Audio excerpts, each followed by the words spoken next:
Hola, ¿qué tal? Muy buenas tardes. Mi nombre es Alfredo Valca Álvarez. Estamos 9 de mayo de 2024 y aprovechando que estamos en mayo, quería hablar sobre la Virgen María. Algunas cosas, yo sé que el video no va a ser muy largo, voy a tratar de que sea corto. No creo que el tiempo me alcance para hablar todo sobre la Virgen María porque realmente es bastante extenso el tema de la Virgen María. Voy a tratar de hablar de algunos dogmas marianos. Eh, ¿Y por qué hacer un video sobre la Virgen María? ¿Y por qué dije aprovechar que estamos en mayo? Le voy a dar la explicación. Aquí en el Perú se celebra el Día de la Madre el segundo domingo de mayo. Y como sabemos que la Virgen María es Madre de Dios y Madre nuestra, quería aprovechar para hacer este video. Ahora, también sabemos que el 13 de mayo vemos el tema de la Virgen de Fátima, ¿no? Que tiene relación con la Virgen María, una aparición mariana de la Virgen María. Pero quiero basar un poco sobre el tema de los dogmas marianos, para ir un poquito en orden porque nos podemos desordenar. Ahora, para este video te pediría que tomes lapicero, un cuaderno y la Biblia. Que anotes algunas citas bíblicas que te parezcan interesantes, algunas explicaciones que quizás se va a dar. Quiero recordar que yo voy a transmitir lo que yo he aprendido de otras personas. O sea, simplemente voy a transmitir lo que aprendí de otras personas. Vamos a ver qué tal sale, ¿ya? Ahora, para seguir explicando, es inevitable tocar otros temas para poder entender el tema que vamos a tratar. Por ejemplo, vamos a hablar un poco sobre la Virgen María. Básicamente, vamos a hablar sobre los dogmas marianos. Pero para entender un poquito el tema, tenemos que tocar algunos temas. Algunos temas, pero algo breve. Ya, por ejemplo, para hablar sobre los dogmas marianos, hay que saber primero qué es un dogma. ¿Cómo voy a hablar yo de los dogmas marianos si no sé qué es un dogma? Vamos a explicar. Un dogma mariano, o decir simplemente, ¿qué es un dogma? Un dogma en la iglesia es una verdad de fe. Sabe que una verdad de fe no se puede dudar. Desde el comienzo del cristianismo hay unas verdades de fe que no se pueden dudar, ya que la iglesia lo ha mantenido por varios años, siglos incluso, ¿no? Y miles de años, de más de 2000 años.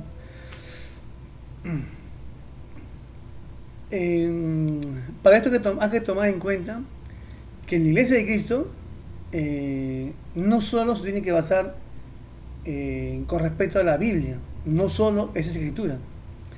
Los hermanos cristianos no católicos entran en el error de decir solo lo que está en la Biblia creo. Ellos son los famosos solo de escritura. Para los católicos no basta la solo de escritura. Eso hay que tomar en cuenta. Para los católicos la Biblia, la escritura es muy pero muy importante, pero no es todo.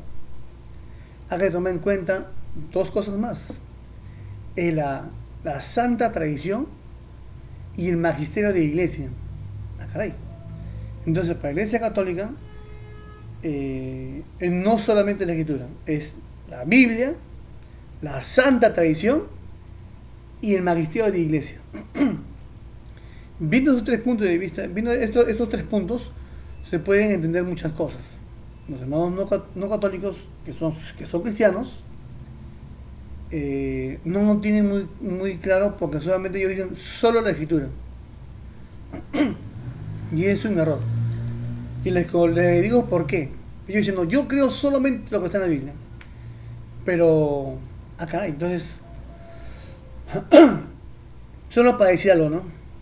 Jesucristo deja la autoridad a su iglesia. Citas bíblicas sí hay. Por ejemplo, en Mateo 16, 18 hasta 19, cuando Jesús le dice a Pedro será piedra y sobre esta piedra edificaré mi iglesia, los poderes de la muerte jamás la podrán vencer, y después yo te daré las llaves del reino, lo que tú ates queda desatado en el cielo, lo que tú desates queda desatado en el cielo. Entonces lo que ates queda atado, y lo que desates queda desatado. Le está dando un poder. Le está dando un poder, créanme o no, Jesús lo dice, y Jesús le está dando un poder. Pedro, que va a ser el primer papa de la iglesia, se le está dando el poder de la iglesia. Hay otra cita bíblica más que le da el poder, que Jesús le da el poder. Por ejemplo, Juan 22, ¿no? O, no recuerdo muy bien la cita bíblica, cuando Jesús se resucita, creo que es 21. Vamos a decir esto bíblico, ¿ya? Juan 20, 19 creo. Vamos a ver, Juan 20.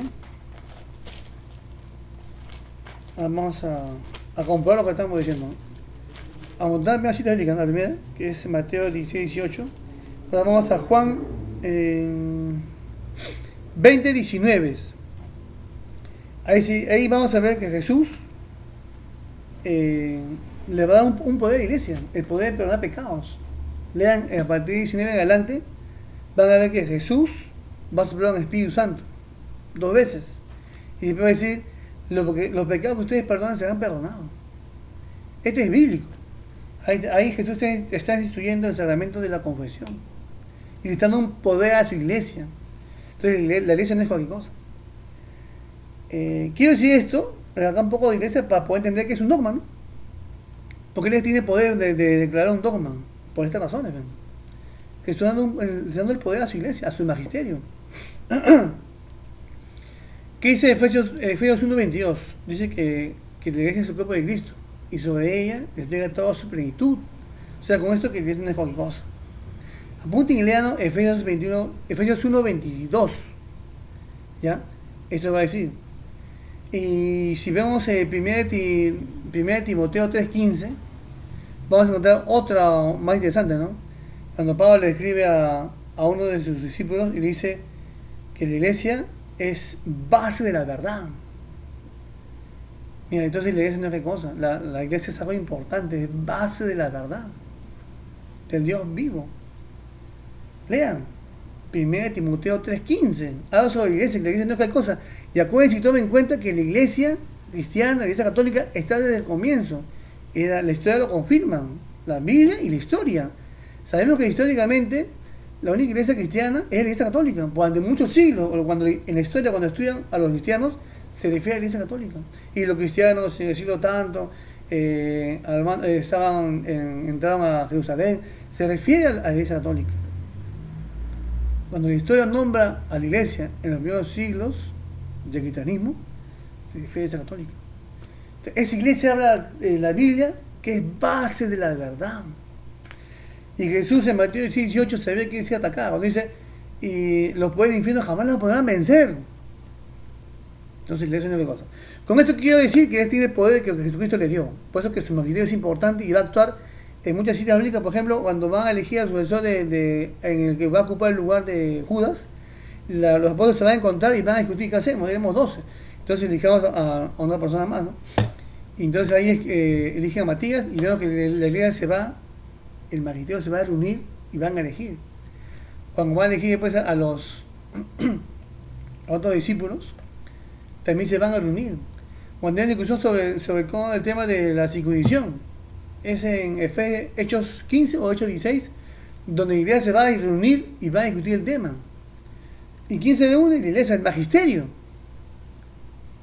El magisterio se va a reunir y va a definir cosas. Es el poder que tiene la iglesia, el poder del magisterio. Por eso, cuando la iglesia se da cuenta que una verdad de fe que tiene ellos, cuando una fe que tienen desde el comienzo, ven y sienten que es atacada, por ejemplo, una verdad de fe puede ser que Jesús es Dios. Entonces, cuando la iglesia sintió que atacaban a ese principio de la iglesia que Jesús es Dios, es donde la iglesia tiene claro un dogma: Jesús es Dios. Jesús es la segunda persona de la Santísima Trinidad. Juan 1:1, ¿no? En el principio está el verbo está frente a Dios y el verbo era Dios. En el verso 14 va a decir que ese verbo se va a encarnar. Se refiere al Hijo, a Jesús. Jesús es Dios. Ese es para un ejemplo. O un ejemplo en venta aquí para entender un poquito mejor. Por ejemplo, en el barrio, en donde uno vive, crean un equipo de fútbol hace 30 años. Y los fundadores son Pedro, Juan y Walter, por dar nombres. Y el presidente fue Walter. ¿Ya? Eso pasan 15 años y me dice, ¿te acuerdas aquí que hace 15 años que que el equipo fue formado por el señor David, se fundó el club deportivo.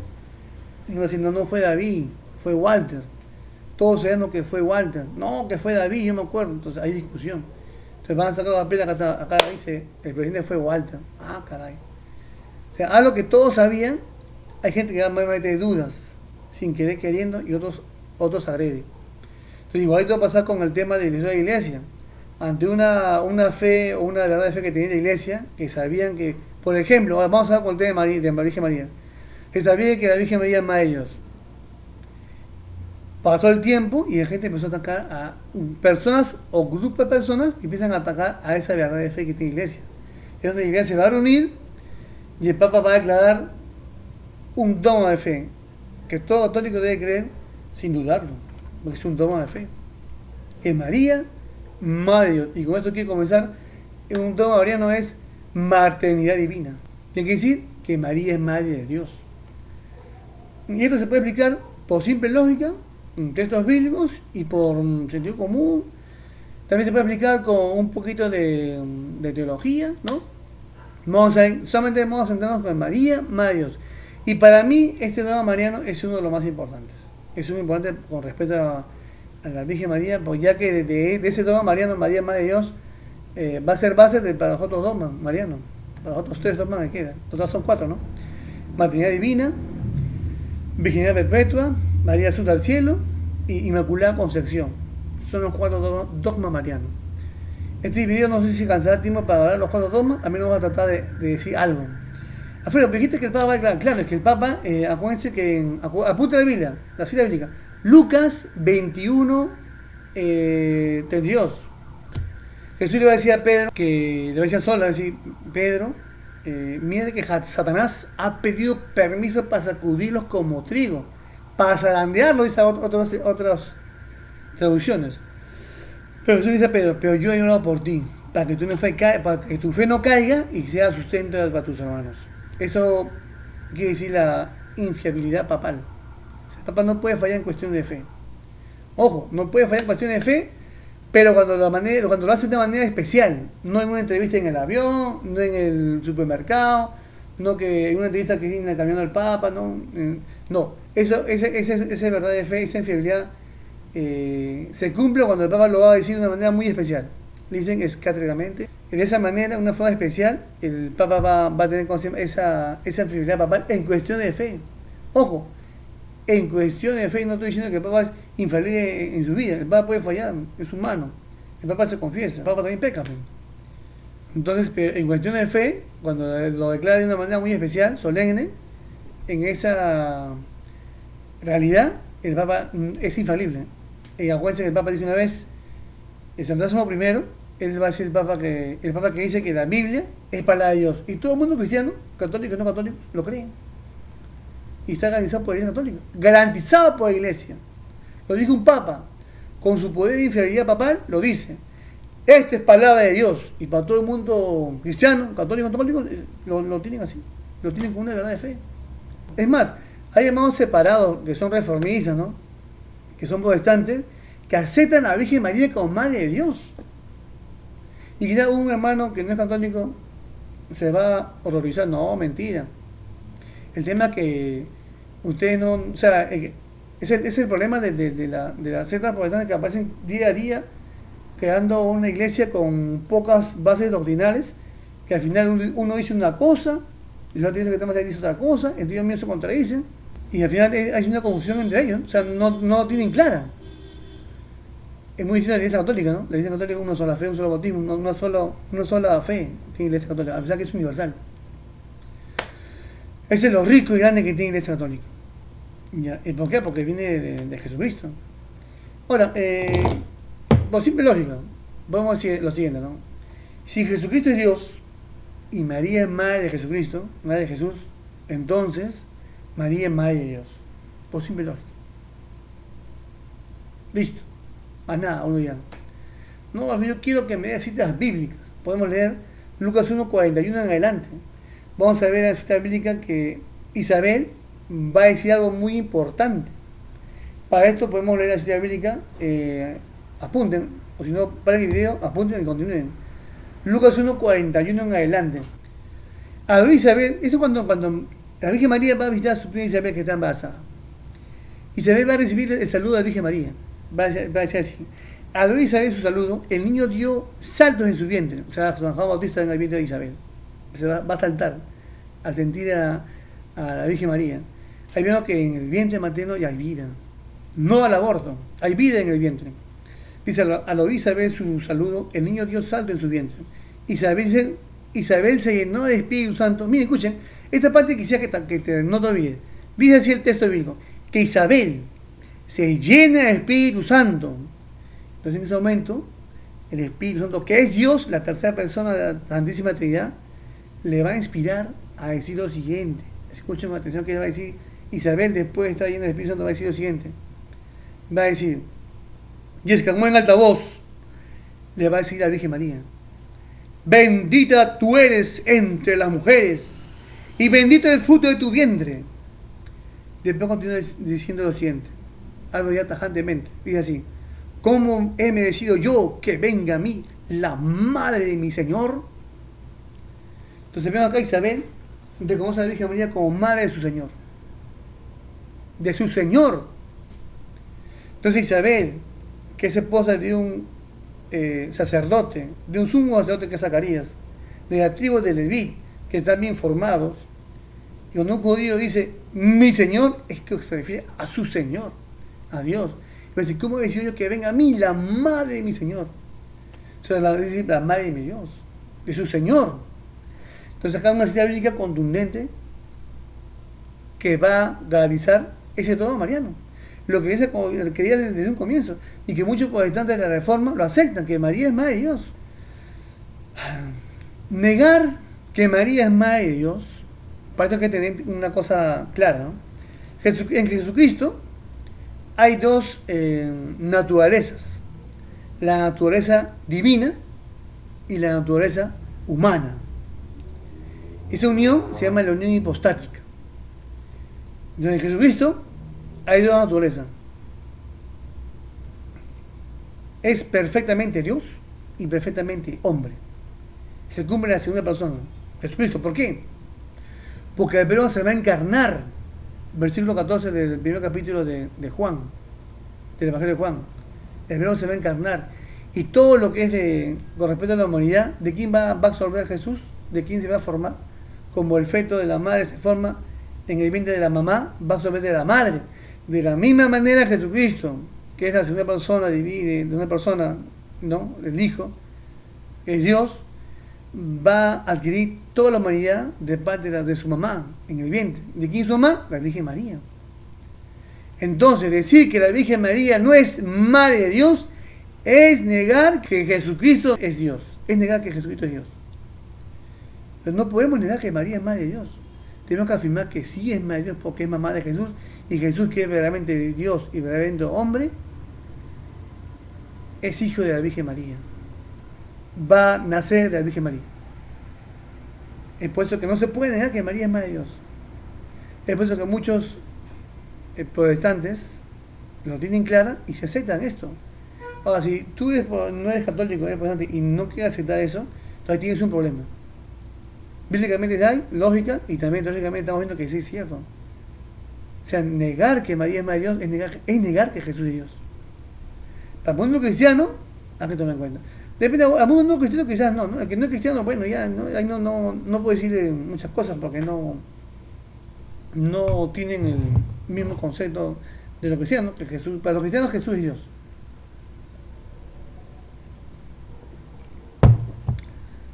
Entonces, con eso quisiera aclarar claro esto, que entonces ahí nos damos cuenta que la Virgen María verdaderamente está bien dicho que María es madre de Dios. Los primeros cristianos lo tenían en cuenta, y vemos que la Iglesia lo declara justamente en momentos apropiados cuando iba a ser atacado este dogma mariano. Esta es la verdad de fe con respecto a la Virgen María. Otro tema que quisiera hablar es, por ejemplo, la Inmaculada Concepción, que es muy atacada. Hay que saber primero qué es Inmaculada. Inmaculada significa sin mancha. Inmaculada es sin mancha.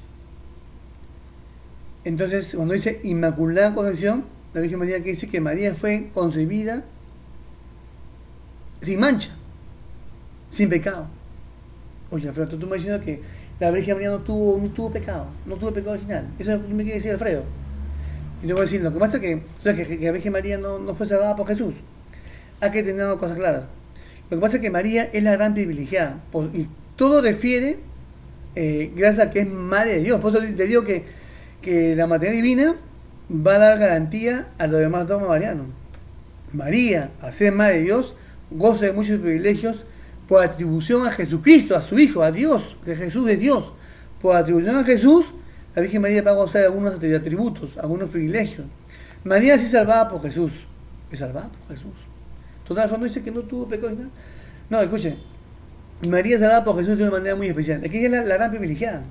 Acuérdate que los privilegiados no son todos, son alguna persona o una persona. María es la privilegiada. Vamos a explicar primero Inmaculada, ¿ya? Inmaculada Concepción. Textos bíblicos, podemos irnos otra vez a Lucas. Acuérdense que Lucas que escribe mucho de la Virgen María porque Lucas tuvo que recurrir a la misma Virgen María para contarle cosas bastante íntimas como la anunciación. Entonces la fuente es de primera mano, de la misma Virgen María. Vamos a Lucas 1, pero más adelante. Lucas 1, 26, la anunciación. Y acá vamos a ver una cita bíblica, que hay más citas bíblicas, vamos a ver una, quizás dos ya, sobre alguna concepción. Va a ser lo siguiente, dice: al sexto mes del ángel Gabriel fue enviado por Dios a una ciudad de Galilea llamada Nazaret, a una joven virgen que estaba comprometida en matrimonio a un hombre llamado José, de la familia de David. Acuérdense, David, de la familia de David van a ser el Mesías, ¿no? Dice Isaías, ¿no? De una rama de Jesé es el papá de David, iba a venir el Mesías, ¿no? La Virgen se llamaba María. Llegó el ángel hasta ella y le dijo, escuchen lo que saluda el ángel Gabriel a la Virgen María. Va a decir: alégate, llena de gracia, el Señor está contigo. Dice: alégate, llena de gracia. La llama llena de gracia. Alégate. Y este saludo, llena de gracia, a la única persona que en toda la Biblia le va a decir a la única persona es la Virgen María. Ella es la llena de gracia. ¿Quién está en gracia? Aquí que está sin pecado, ¿no? Cuando confesamos, mundo católico, escuchen, católico, cuando te confiesas, ¿en qué estás? En estado de gracia. Podemos comulgar. Acuérdense que Pablo nos va a decir en Corintios que hay que tener respeto a la Eucaristía. El católico sabe que para comulgar tenemos que confesarnos para que los pecados sean perdonados, para estar en gracia. ¿Y María quién es? El ángel le dice: llena de gracia. Es la que ella está llena de gracia. En el latín dice gracia plena. Ahora me va a decir: Alfredo, pero a Esteban le dice, hay textos bíblicos. Escuchen, lo que pasa es que a Esteban le dice algo parecido. Ahí tenemos que ir al griego ya, para entender que el tema, para diferenciar ya es un poquito, nos vamos a ¿cómo se llama? Entrar un poquito de detalles. Ya tenemos que entrar al griego.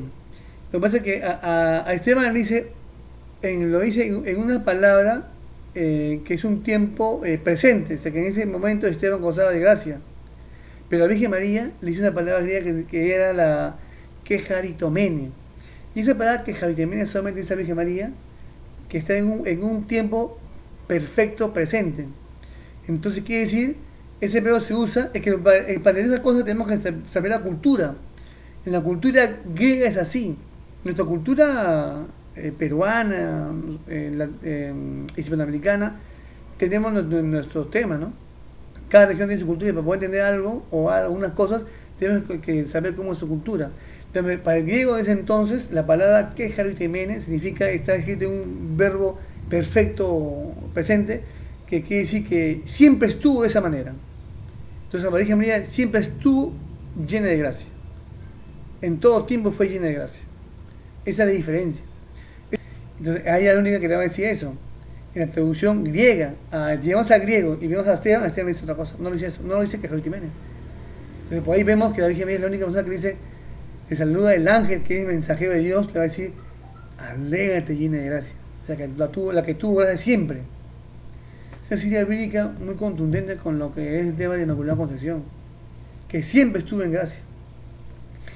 Ahora, otro texto bíblico que vamos a ver es Génesis 3.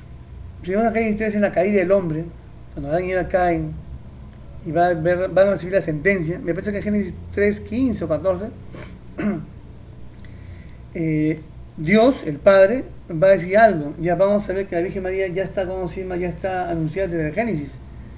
Es a partir del 15, ¿no? Dice Génesis 3:15, dice, haré que haya enemistad entre ti, eso dice a la serpiente, a la antigua serpiente que es el demonio. Dice, haré que haya enemistad entre ti y la mujer, entre tu descendencia y la suya. Ella te pisará la cabeza mientras tú herirás su talón. Entonces vemos que vemos aquí que la descendencia de la mujer le va a pisar la cabeza. O sea, Jesucristo, ¿no? Va a pisar la cabeza al demonio, le va a ganar. ¿No? Va a ganar Jesucristo, ¿no? Con su muerte, Jesucristo con su sacrificio, Él nos va a liberar. Él es el Mesías. Él va a ser el libertador, ¿no? Él va a ser el hijo de la mujer, ¿no? Dice, en de ti la mujer. Ahora, es por eso que entendemos un poquito por qué Jesús, por ejemplo, en la cruz, en Juan 19, cuando le entrega al apóstol Juan, a su madre, le dice, mujer, ella tu hijo. No dice mamá, le dice mujer, ella tu hijo. Hijo, ella tu madre. O sea, Jesús nos entrega a nosotros como madre, le entrega a su madre a nosotros. Jesús nos entrega a su mamá a nosotros, en la persona de Juan. Pero le dice mujer. Y en Juan 2, cuando la Virgen María va a ser intercesora en la boda de Canaán, a esa pareja, lo encontramos en Juan 2, Jesús, cuando la Virgen María no tienen vino, dice a su hijo Jesús, y Jesús dice, mujer, ¿y a ti me qué? Aún no ha llegado mi hora. Dice mujer otra vez, no dice mamá. Entonces, ¿por qué? Porque Jesús quiere que reconozcan que María, su madre, es la mujer de Génesis 3. Es la mujer ya dicha ya por el Padre, preparada, desde el momento en que el Padre empieza en la salvación del hombre, ya está anunciada la Virgen María. Entonces Jesús en la cruz dice, mujer, para que sepan que eres la mujer de Génesis 3. Dice, habrá enemistad entre ti y la mujer. O sea que cuando dos personas están enemistadas, no se pueden ni ver. Cuando están realmente enemigamente, no se pueden ni ver, no se consienten. Por eso que el demonio no pudo haber tentado a la Virgen María porque no lo consentía. Y la Virgen María no puede dejarse ver porque no lo consienten. No se pueden ver. El demonio no pudo haber tentado, no pudo haber hecho nada porque no la soportan. Ahí está, bíblicamente ahí. Ahora, vamos a ver por más o menos la manera de entendiendo un poquito teológicamente, se puede decir, ¿no? Jesús, hemos dicho que Jesús es hijo de la Virgen María, ¿no? Que la Virgen María, de la Virgen María Jesús va a recibir toda la parte de la carne, toda la parte de la humanidad, va a recibir a la Virgen María, como una madre forma a su hijo en su vientre, ¿no? Entonces, si vemos que yo y todos los hombres hemos heredado el pecado original por la carne, por el pecado de los primeros padres, Adán y Eva, y todos estamos heredando ese pecado. Entonces Jesucristo no debió recibir esa herencia del pecado original. Entonces Jesús debió recibir de una madre inmaculada, sin mancha. Porque Jesucristo va a decir toda la parte humana va a recibir su mamá. Entonces esa madre, esa matriz, esa mamá, debió estar sin mancha. Porque Jesús debe de recibir una carne sin mancha, sin pecado. Entonces, porque Jesús no tiene pecado. Ni siquiera tiene cómo hacer pecado y no tiene nada. Entonces Jesús tiene que recibir todo formado de una carne inmaculada, sin mancha, sin pecado. Es por eso que Dios la prepara y la anuncia de Génesis 3:15. Esa preparación lo hace de un comienzo. Piensa que Dios en la Virgen María y Dios la sabe de una manera muy especial. La sabe de una manera muy especial. La primera expliqué a un grupo de hermanos y lo he aplicado hoy día. Lo escuché por primera vez de la voz de un hermano franciscano capuchino. Yo participé en una programa franciscana capuchina aquí en Chorrillos llamada San Pedro. Hace muchos años escuché a un hermano franciscano que explicaba de la siguiente manera. Dijo, los antiguos santos explicaban esa salvación especial de la Virgen María de la siguiente manera. Escuchen por favor. Imagínense un lago, más o menos profundo, no tanto para nosotros, pero para unos pichones sí. O sea, si tú pones un pichón recién nacido en medio del lago, se va a morir. Entonces, vemos que, imaginemos que a la orilla del lago hay un árbol que tiene una larga rama justo en medio del lago. Y en esa rama hay un nido y la rama está rota, está rajada, ya está a punto de caer. Esos pichones están condenados a morir. Están condenados a morir porque es cuestión de segundos o minutos, tiempo, es un poco en cuestión de segundos, ese nido va a caer al lago y van a morir todos los pichones. Si no intervenimos, van a morir. Entonces el hermano nos dijo, existen dos maneras de salvar a esos pichones. Una es meternos al lago, o ver la manera cómo hacer una vez que caigan los pichones al lago, y con un bote, no sé, y sacarlos del lago, ya con agua, ya que se ahogan y salvarlos, ¿no? Esos somos nosotros, que hemos caído en pecado. O sea, el pecado hemos caído en el lago. Y Jesús nos rescata, porque estamos mojados por el pecado. De otra forma, el privilegio de la Virgen María es como que ir hacia el nido y rescatar al pichón antes que caigan. El pichón es como una paloma recién nacida, ¿no?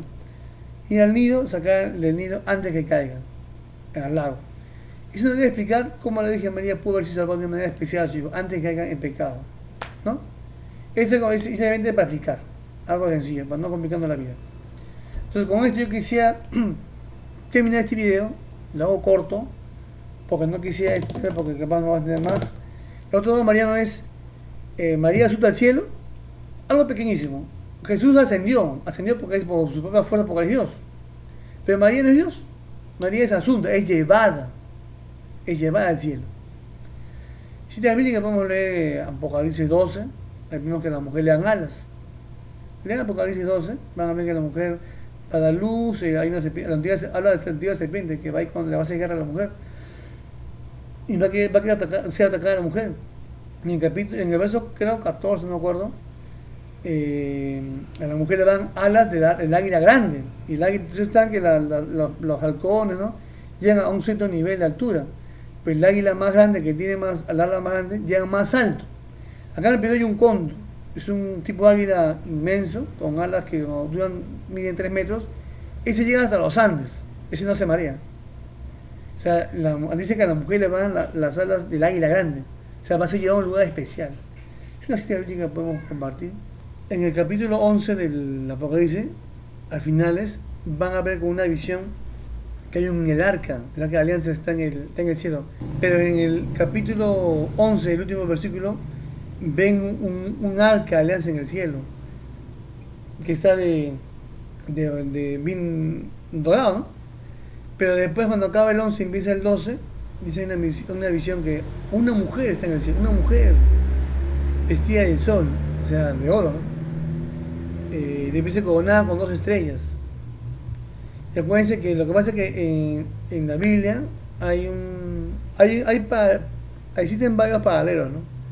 Por ejemplo, las 12 tribus de Israel, los apóstoles. Por ejemplo, los 3 días que estuvo Jonás en el vientre de la ballena, los 3 días que estuvo Jesús en el vientre del sepulcro. Y así hay varios paralelos, ¿no? Y lo que pasa es que hay una comparación con el Arca de Alianza, con la Virgen María. Y podemos entender que esta Arca de Alianza hay una en el cielo. Y también porque la Arca de Alianza que tenía los mandamientos, la vara de Aarón y el maná. El maná que era el pan bajo del cielo. ¿Y por qué comparado con la Virgen María? Hay muchas cosas, hay muchas respuestas. Por ejemplo, la Virgen María, ¿quién contenía? A Jesucristo. Jesús en Juan 6, ¿qué va a decir? Yo soy el pan bajo del cielo. El maná, pero el maná auténtico. O sea, el verdadero pan bajo del cielo.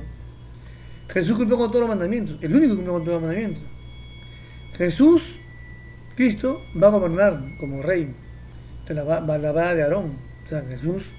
Por eso que la Virgen María y el Arca de Alianza el Arca de Alianza es la representación de la Virgen María en el Antiguo Testamento.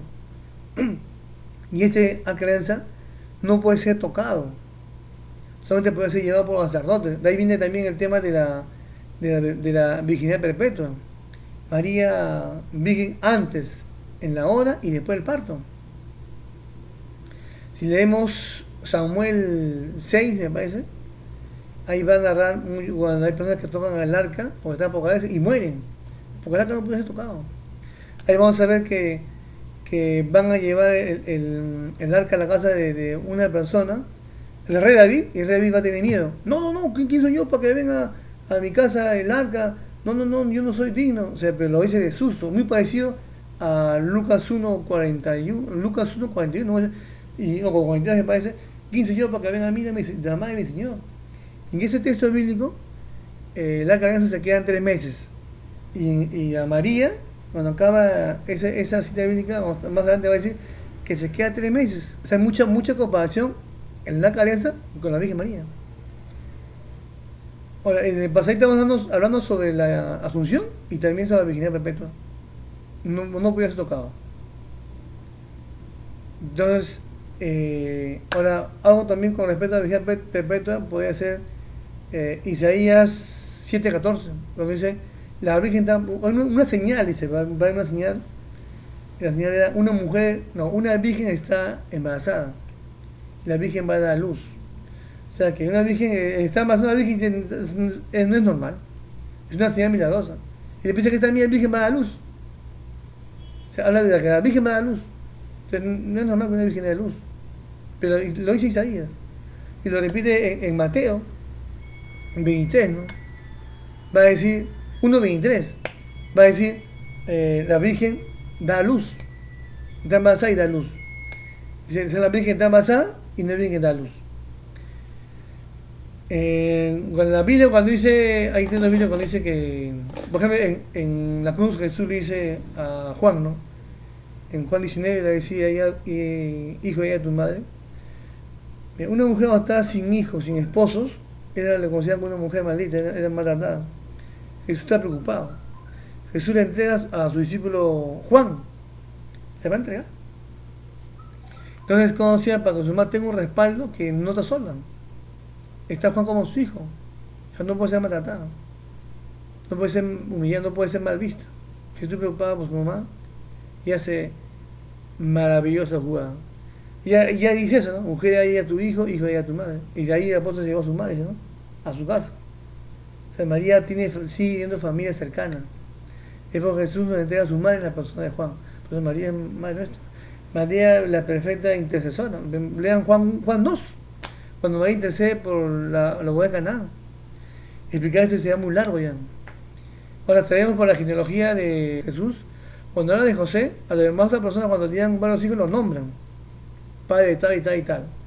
Padre de tal y tal y tal. Cuando llega José, dice José, esposo de María que tuvo a Jesús. No hay otro hermano. Cuando Jesús llegó al templo, dice a 12 años, no nombra a otra persona. Cuando la Biblia dice Jesús, ahí está tu madre y tus hermanos, la Biblia no dice que María tuvo más hijos, dice tus hermanos. Pero cuando dice la palabra hermanos, viene del griego adelphos, que significa muchas cosas. Significa hermano hermano de sangre, hermano puede ser primo, hermano puede ser sobrino, tío, puede ser paisano, o puede ser un amigo, o puede ser alguien del barrio, del mismo sitio. Es decir, la palabra hermano. Esa misma raíz de adelphos va a tomarse cuando dice que había 500 hermanos en Hechos, no me acuerdo si la Biblia, pero ahí está. Dice también adelphos, o sea, se refiere que Jesús tuvo muchos hermanos, ¿no? Pero no que la Virgen María es madre de otro hijo. No, la Biblia no nombra que María tiene más hijos. Que Jesús tuvo hermanos, sí. Jesús es su hermano mayor. Y acuérdense que adelfo, la palabra griega significa, es bien amplia. Se puede decir paisanos, primos, ya expliqué, ¿no? Tíos, sobrinos. Con eso quisiera acabar. Voy a ver la cita bíblica de José en la genealogía, que me parece que está en Mateo. Solamente para aclarar este tema, ¿no? Ya dice así. Mateo 1 dice algo así. Tamar, en el 1:13, Tamar nacieron, de la unión de Judá y Tamar nacieron Fares y Fera. ¿Ya? Fares fue padre de Estrón y de Esrón y de Arán. ven que no dan varios hijos. Más adelante, en el 5 dice, y Ruth dice, Salomón fue padre de Boz y Rahab, su madre. Boz fue padre de Obed y Ruth, su madre. Obed fue padre de Jesé. Y así sencillamente va a decir después, cuando llega, cuando llega a los hijos, ven que no me va a los hijos, pero cuando llega a José, no es así. Dice, Jacob fue padre de José, esposo de María, de la que nació Jesús llamado Cristo. No nombra a nadie más. Cuando nombran a una persona que tiene más hijos, lo nombran. A José, en caso de San José, no nombran otro hijo que tuvo. Dice, esposo de la madre de Jesús. Entonces vemos dos textos bíblicos muy interesantes, con respecto a que Jesús, que la Virgen María no tuvo más hijos. Entonces, con eso sería todo. Vemos que en la intercesión de la Virgen María que hace en la boda de Canaán, eso ahí está clarito que la Virgen María es por excelencia una gran intercesora. Vemos que Jesús no quiere hacer milagro, pues sin embargo hace milagro. Lean Juan 2. El pecado es un poquito muy largo ya. Ahí vemos y ahí yo me di cuenta cuando era joven, cuando yo empecé a ver este tema de la Virgen María, me di cuenta que la Virgen María no es cualquier persona, es una persona especial. Es por eso que para los católicos, la Virgen María, lo tenemos bien claro, no es Dios. Lo tenemos bien claro, no es Dios. Dios es un solo Dios, pero en tres personas distintas: el Padre, el Hijo y el Espíritu Santo. Tres personas distintas, pero un mismo Dios. Y a ese Dios, la adoración, lo adoramos, la iglesia adora. Esa adoración se llama latría. Hay que decir por su nombre, la adoración a Dios se llama adoración latría. En la misa, por ejemplo, todo lo que vemos en la misa es con respeto a Dios. Cuando acaba el espera de bendición, en la misa acaba la misa. Ahí puede ser el canto final, ahí puede ser un canto a la Virgen María. Pero antes, todo dedicado a Dios. Pongan atención. En una misa, todo dedicado a Dios. O después de la bendición, cuando acaba la misa, en la bendición acaba la misa. Ahí puede venir el canto final, que puede ser una canción de Virgen María, ¿no? Ya acaba la misa. Entonces, ¿cómo se llama? Lo que tenemos la veneración a la Virgen María, lo que dije, ¿no? Es veneración. Veneración que es un respeto hacia algo o alguien que representa o tiene una gran dignidad, ¿no? Adquirida, ¿no? En el tema de los santos se han acercado, en esa perfección, se han acercado a lo que es perfecto, se han acercado a Cristo, y Cristo le ha dado esa perfección a ellos. Lo que dice Pablo, ¿no? Ya no vivo yo, más Cristo vive en mí. O sea, ya Jesús vivió en ellos ya. Y ese se llama, y nosotros le damos esa veneración, es un respeto. Ese respeto, a todos nosotros le dicen, esa veneración tiene un nombre se llama Dulía. Y la Virgen María es una veneración especial, porque es la Madre de Dios. Se llama Hiperdulía. Y entonces eso, para tenerlo claro, ¿no? La Virgen María es una veneración especial llamada Hiperdulía. En la Biblia, busquen Hechos 5:34. En la católica va a estar clara, pero en la Reina Valera, pueden buscarlo por internet, los que no tienen la Biblia Reina Valera, va a decir algo bien claro. Va a decir la palabra veneración. Cuando se refiere a una persona no. Ahí vamos a encontrar, en la Reina Valera vamos a encontrar la palabra veneración a una persona.